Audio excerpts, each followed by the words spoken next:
This is the Lone Crater YouTube. We hope this video helps. Hello everyone. In this video, I will explain how to use ground grids for ground stabilization. Ground grids, also known as geocells, are fantastic for creating durable surfaces. They are typically made from strong, flexible materials like high-density polyethylene, forming a honeycomb-like structure.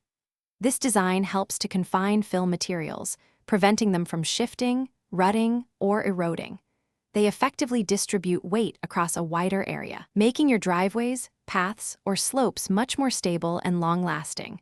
It's a smart way to enhance ground durability.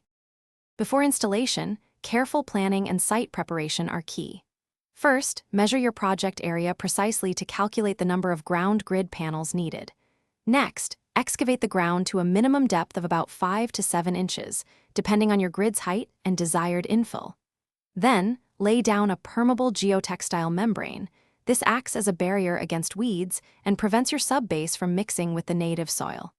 Finally, add a compacted subbase of crushed gravel, roughly 6 inches deep, to create a solid, level foundation.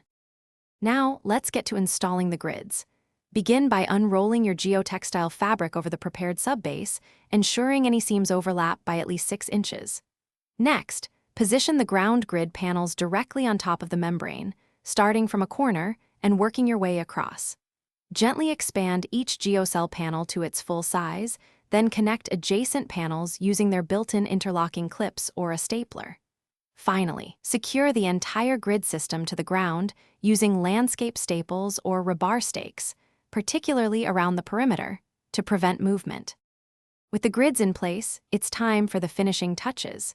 Carefully fill each cell of the ground grid with your chosen material, such as angular gravel, crushed stone, or a suitable soil blend. Spread the infill evenly, making sure every cell is completely filled. It's a good practice to overfill the cells by about 1 inch. This accounts for natural settling over time. Once filled, use a plate compactor to firmly settle the material, creating a robust and level surface ready for use.